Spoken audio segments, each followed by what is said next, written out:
Hello नमस्कार साथियों, स्वागत है आप सभी का। मित्रों, जैसा कि हम सभी परिचित हैं, ये class UP TGT PGT Bihar शिक्षक भर्ती और एलटी ग्रेड परीक्षा को ध्यान में रख कर के चलाई जाती है।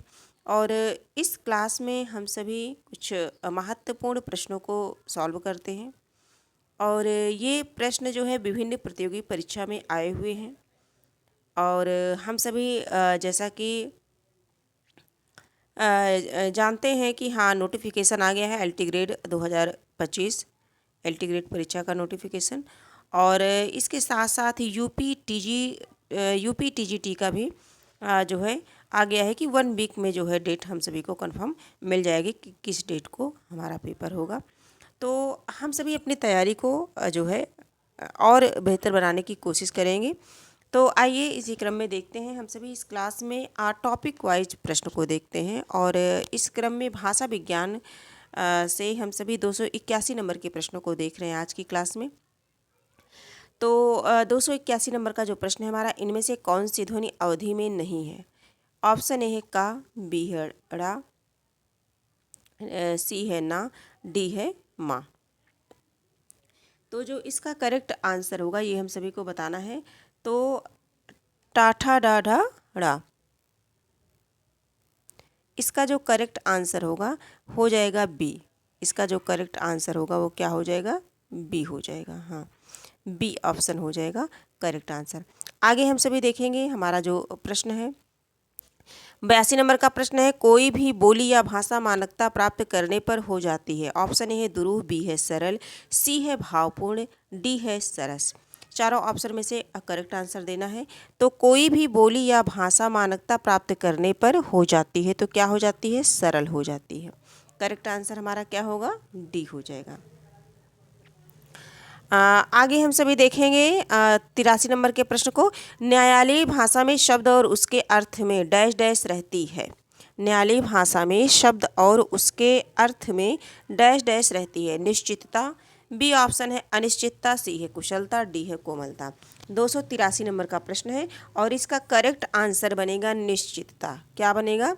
निश्चितता बनेगा। करेक्ट आंसर ए हो जाएगा।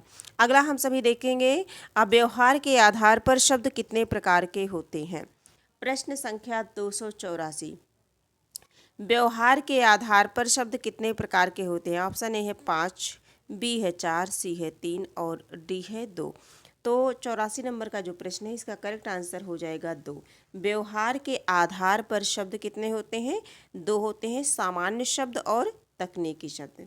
सामान्य शब्द और तकनीकी शब्द वे शब्द जिनको हम दैनिक जीवन में आम बोलचाल के लिए प्रयोग में लाते हैं। जैसा कि शब्द से ही स्पष्ट है, शब्द से कि सामान्य शब्द है ना, जैसे घर, कपड़ा, रोटी, किताब, ये सब हो गया।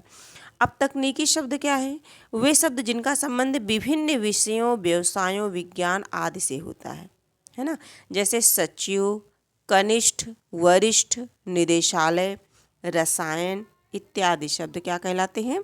तकनीकी। रसायन, तो ये सभी शब्द क्या कहलाते हैं? तकनीकी। तो करेक्ट आंसर हमारा क्या होगा? व्यवहार के आधार पर शब्द 2 प्रकार के होते हैं, सामान्य शब्द और दूसरा क्या है? तकनीकी शब्द। ठीक है, आगे बढ़ते हैं हम सभी। ये है सामान्य शब्द।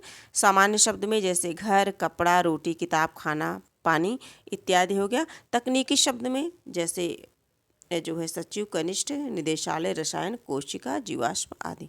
आगे हम सभी देखेंगे 285 नंबर का प्रश्न है, खरोष्ठी लिपि की उत्पत्ति किससे हुई है? खरोष्ठी लिपि की उत्पत्ति किससे हुई है? ऑप्शन ए है चित्रलिपि, बी है कीलाक्षर लिपि, सी है अरमाइक लिपि, डी है ब्राह्मी लिपि। खरोष्ठी लिपि की उत्पत्ति किससे हुई है? 285 नंबर का प्रश्न है। अब इसका करेक्ट आंसर हो जाएगा अरमाइक लिपि। क्या हो जाएगा? अरमाइक लिपि। करेक्ट आंसर हमारा सी हो जाएगा। आगे हम सभी देखेंगे हमारा जो अगला प्रश्न है, प्रश्न संख्या 286 देखेंगे, नागरी लिपि सुधार समिति के संयोजक थे। नागरी लिपि सुधार समिति के संयोजक थे काका कालेलकर, श्रीनिवास, सी ऑप्शन है भारतेंदु हरिश्चंद्र, डी है आचार्य नरेंद्र देव। 286 नंबर का प्रश्न है और इसका जो करेक्ट आंसर हो जाएगा वो हो जाएगा काका कालेलकर, यानी कि करेक्ट आंसर हमारा ए हो जाएगा। ठीक है। आगे हम सभी देखेंगे ईसाई मिशनरियों का प्रधान केंद्र डैश डैश में था। ईसाई मिशनरियों का प्रधान केंद्र डैश डैश में था। कहाँ था? इलाहाबाद, दिल्ली, मुंबई, श्रीरामपुर। ठीक है। 87 नंबर का प्रश्न है और इसका हमें करेक्ट आंसर देना है। तो इसका करेक्ट आंसर क्या हो जाएगा? श्रीरामपुर, यानी कि डी वाला ऑप्शन हमारा करेक्ट हो जाएगा। आगे देखेंगे 88 नंबर का प्रश्न है केंद्रीय अनुवाद ब्यूरो डैश डैश से संबंधित है। किससे संबंधित है बताना है।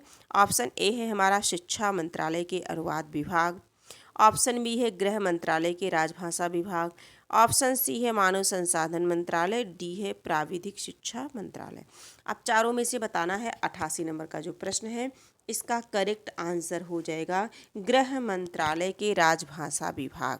करेक्ट आंसर हमारा क्या हो जाएगा? गृह मंत्रालय के राजभाषा विभाग। और ये हमारे ऑप्शन किस में है? हमारे बी ऑप्शन में है ये वाला। तो यही हमारा क्या हो जाएगा? सही हो जाएगा। आगे हम चलते हैं 89 नंबर के प्रश्नों को देखते हैं। 89 नंबर के प्रश्नों को देखेंगे। जो है इनमें से कौन सा गलत है? इनमें से कौन सा गलत है? ऑप्शन ए है विकसित तथा प्रयोग क्षेत्र की दृष्टि से बोली का रूप भाषा से बहुत छोटा होता है।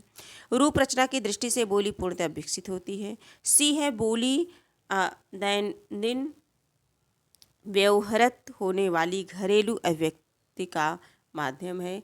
डी है विभाषा बोली का विकसित रूप है। अब इनमें से गलत पूछा गया है कि गलत कौन सा है। 89 नंबर का प्रश्न है, यानी कि 289 नंबर का प्रश्न है।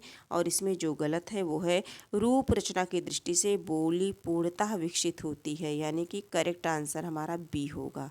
क्या होगा? बी होगा। बी वाला हमारा करेक्ट हो जाएगा। आगे हम सभी देखेंगे क्योंकि गलत पूछा गया है। आगे हम सभी देखेंगे 290 नंबर का प्रश्न है प्रयोजन मूलक भाषा का मुख्य प्रमुख संबंध डैश डैश है।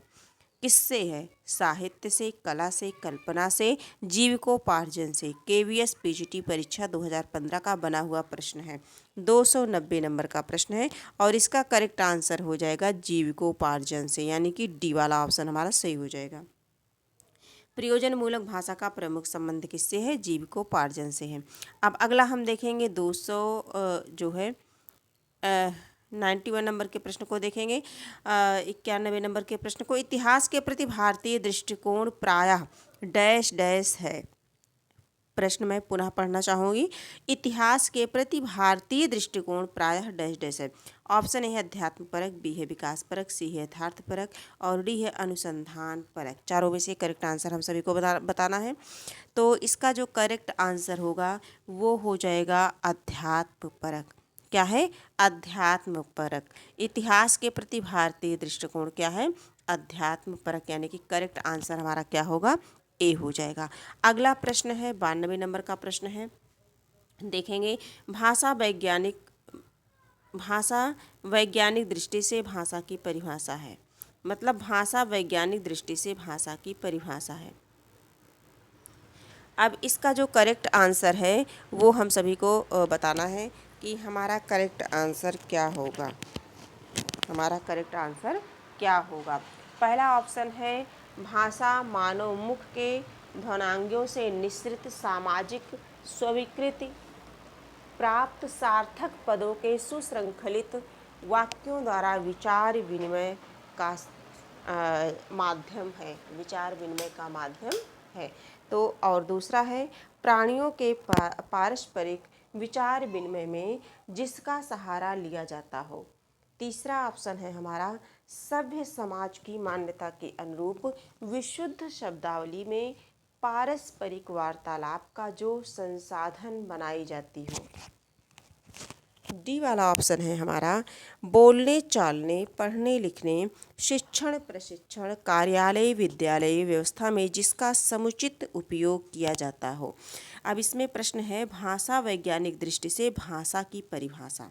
अब इसका जो करेक्ट आंसर हो जाएगा 292 का ये हो जाएगा भाषा मानव मुख के ध्वनांगों से निःसृत सामाजिक स्वीकृति प्राप्त सार्थक पदों के सुसंखलित वाक्यों द्वारा विचार विनिमय का माध्यम है। तो सबसे करेक्ट आंसर हमारा क्या लग रहा है? ए लग रहा है और यही वैज्ञानिक दृष्टि से भाषा की परिभाषा हुई। आगे हम सभी देखेंगे 93 नंबर का प्रश्न है, पाली पद की बहुमान्य व्युत्पत्ति है। 4 ऑप्शन है। अब इसकी जो बहुमान्य व्युत्पत्ति है वो हमें बताना है। प्राकृत, पाकट, पाउड़, पाउल, पाली, है ना। पंक्ति, पंक्ति, पट्टी, पल्ली, पाली। इस तरह से चारों में से हमें करेक्ट इसमें चूज करना है। तो इसका करेक्ट आंसर होगा पर्याय, पलियाय, पालियाली, पाली, तब पाली बना। ठीक है, तो करेक्ट आंसर इसका क्या हो जाएगा, सी हो जाएगा। अगला देखेंगे 94 नंबर का देखेंगे, पाली शब्द के सर्वप्रधान व्याकरण है। पाली शब्द के सर्वप्रधान व्याकरण है, तो इसका आंसर भी दिख गया, कच्चायन है। कौन है, कच्चायन है। कच्चायन करेक्ट आंसर हमारा एक हो जाएगा, ए हो जाएगा। अब अगला हम सभी देखेंगे, आगे हमारा जो अगला प्रश्न है, प्रकृति संस्कृतम तदागतम प्राकृतम। प्रकृति संस्कृतम तदागतम प्राकृतम उक्ति का उचित भावार्थ है। ऑप्शन ए है, प्रकृति भाषा का संस्कार करके प्राकृत भाषा बनाई गई है।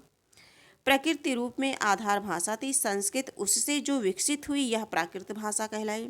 सी है, प्रकृति भाषा को माँचकर जो संस्कृत भाषा बनाई थी लोक व्यवहार में घिसते घिसते वह प्राकृत भाषा हो गई। डी है, भाषा की प्रकृति है सुसंस्कृत होते जाना, किंतु वह जब संस्कार विहीन हो जाती है तब प्राकृत भाषा रूप में रह जाती है। अब इसमें हमें इसका जो है उचित भावार्थ देना है। 95 नंबर का प्रश्न है। अब इसका जो करेक्ट आंसर हो जाएगा वो हो जाएगा बी। क्या हो जाएगा, बी। प्रकृति रूप में आधार भाषा थी संस्कृत, उससे जो विकसित हुई यह प्राकृत भाषा कहलाई। अगला हम सभी देखेंगे 96 नंबर के प्रश्नों को देखेंगे। अपभ्रंश भाषाओं का विकास हुआ, किससे हुआ? संस्कृत से, पाली से, दरद भाषा से और प्राकृत भाषाओं से। किससे हुआ? तो ये हुआ प्राकृत भाषाओं से। करेक्ट आंसर हमारा डी हो जाएगा। देखो, संस्कृत, पाली, प्राकृत, अपभ्रंश, अवहट्ठ, तब हिंदी आई। आगे देखेंगे, हिंदी भाषा के सतत प्रवाह को ठीक एक जैसे रूप में विकसित हुआ ना देख उसके एक विशेष युगीन रूप को निम्नलिखित भाषाविद ने नाम दिया। पुरानी हिंदी। किसने दिया? Acharya Narendra Dev, doctor Baburam Saxena, Chandra Sharma Guleri, sir George Abraham Grierson. अब 297 नंबर का प्रश्न है।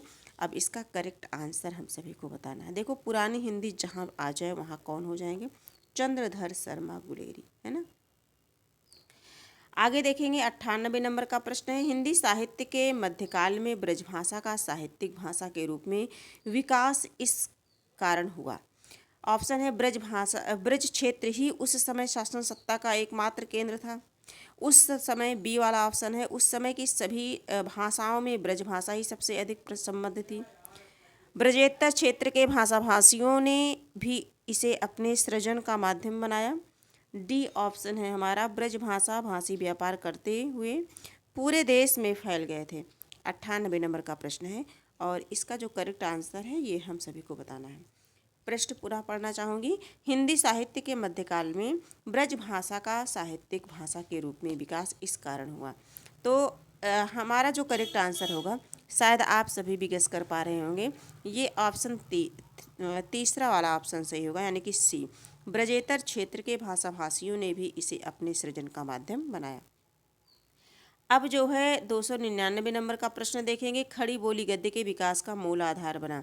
ऑप्शन है इसका कलकत्ता तक फैल जाना, फोर्ट विलियम कॉलेज के पाठ्यक्रम में सम्मिलित कर लिया जाना, हिंदी रचनाकारों द्वारा पद्य में इसका प्रयोग कम कर देना, खड़ी बोली के व्याकरण का मानकीकरण हो जाना। अब 99 नंबर के प्रश्न का हमें आंसर देना है और इसका जो करेक्ट आंसर होगा वो हो जाएगा खड़ी बोली के व्याकरण का मानकीकरण हो जाना।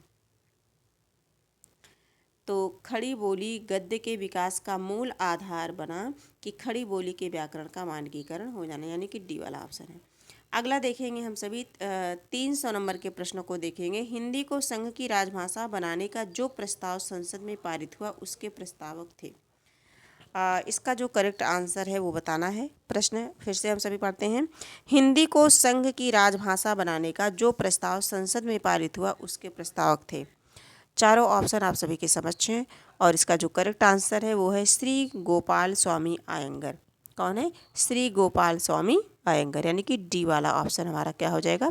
सही हो जाएगा। ठीक है, तो आज की क्लास में हम लोगों ने 20 प्रश्नों को देखा, 80 से लेकर के 300 तक, यानी कि 280 से 300 तक हम लोगों ने किया। अभी इसके 15 क्वेश्चन जो है बचे हुए हैं। इसकी एक क्लास और होगी, फिर हम सभी व्याकरण पे आ जाएंगे अपने, और व्याकरण में वर्ण से स्टार्ट करेंगे। जो भी प्रश्न बने हैं इन सभी प्रश्नों को बड़ी सावधानी से जो है सॉल्व करेंगे, और एक दो बार अगर हम इसे कर लेते हैं तो अगर यहाँ से अगर प्रश्न बनता है, इसके आसपास से अगर कोई भी प्रश्न बनता है तो वो प्रश्न जो है हमारा गलत नहीं होगा। आज की क्लास हम यही कंप्लीट करते हैं, फिर मिलेंगे, तब तक के लिए धन्यवाद।